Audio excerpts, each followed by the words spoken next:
চাই সবাই ভালো থাকুক। মা তো মা, মা মানে সর্বজনীন মা। মার কোনো ভাগ নেই, মার কোনো ধর্ম নেই, মার কোনো জাত নেই, মা মাই। আসছে বছর আবার হবে, অবশ্যই চাই। একমাত্র মাই পারে সবাইকে মানে একসাথে মিলিয়ে রাখতে, সবাইকে ভালো রাখতে, সুখে রাখতে, শান্তিতে রাখতে। মার কোনো বিকল্প নেই, মা মাই। এই জন্যই তো বললাম আসছে বছর আবার হবে। আগা সবচেয়ে বড় জিনিস হচ্ছে যে এবার অন্যবারের তুলনায় এবার খুব শান্তিপূর্ণভাবে পূজাটা হয়েছে অনেকটা, হ্যাঁ। এবং সবচেয়ে বড় জিনিস হচ্ছে এই বর্তমান সরকার 2 দিন ছুটি দেওয়াতে এবং শুক্র শনিবার ছুটি হওয়াতে টোটাল 4 দিন ছুটি হয়েছে, যেটা খুব উৎসবমুখর পরিবেশে এবার আমার কাছে মনে হয়েছে যে পূজাটা পালন করতেছে এবং সবাই সবার জায়গা থেকে খুব একদম ছুটিতে এবং খুব আনন্দে কাটতেছে।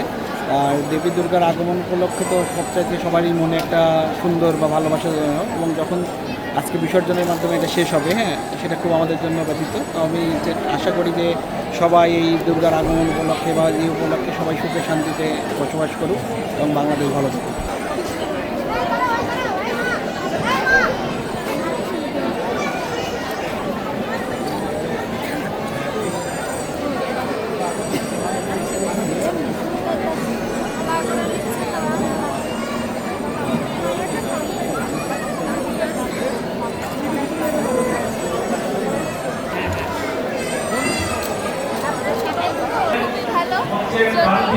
সাথে আসছি, বাড়িতেও আসে নাই, তারপরে খুবই ভালো লাগছে।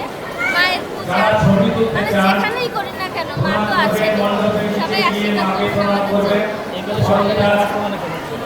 এবারে সরকারি ব্যবস্থা তেমন একটা শুনি নাই, আগের বার শুনেছি অনেক ভাঙাচোরা হয়েছে, যদিও এখনো এরকম খবর পাইনি।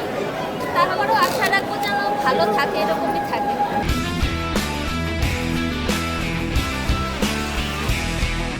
সম্প্রীতির দেশ গড়ে তুলতে চাই। আমি আসলে হিন্দু নয়, আমি একজন খ্রিস্টান। আমি আমার ফ্রেন্ডের সাথে এসেছি। আমি চাই আমরা সবাই মিলে যেন আমাদের উৎসবগুলো একসাথে পালন করতে পারছি। তারা আসলে এই দিনগুলোর জন্য প্রচুর উৎসাহিত ছিল। এখন তাদের মার বিদায় হচ্ছে, তারা আসলেই এটা অনুভব করতে পারছে এবং তাদের সাথে যেহেতু আমি আছি, আমি অবশ্যই তাদের সাথে অনুভব করতে পারছি।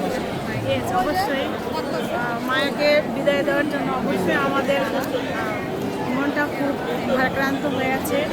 আমরা এই মাকে বিদায় দেওয়ার জন্য আমাদের মনটা খুবই খারাপ লাগছে এখন, যে একটু পরে মাকে আমরা বিদায় দিয়ে দিচ্ছি। আমরা মার কাছে একটা জিনিসই চাবো, যেটা সবাই সুস্থ থাকুক, মা যেন আমাদের সবাইকে ভালো রাখে, সুস্থ রাখে।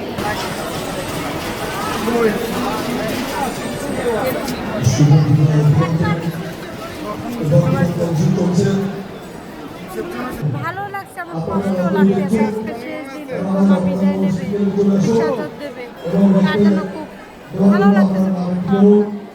আবারও 1 বছর অপেক্ষা আবার 1 বছর অপেক্ষা আছি, মা আবার আনন্দ উপভোগ করবো।